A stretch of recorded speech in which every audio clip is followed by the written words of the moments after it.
সন্ধ্যার স্তব্ধ শহরে রোদেলা একা বসেছিল পুরনো কফি শপে। কাপে চুমুক দিতে দিতে হঠাৎ সামনে পড়ে গেল এক টুকরো ভাঁজ করা কাগজ।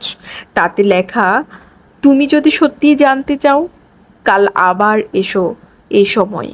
চারপাশে তাকালো, কিন্তু কাউকে দেখতে পেল না। শুধু জানালার বাইরে বাতাসে ভেসে আসছিল অচেনা সুর। পরের দিন একই সময় রোদেলা আবার এলো।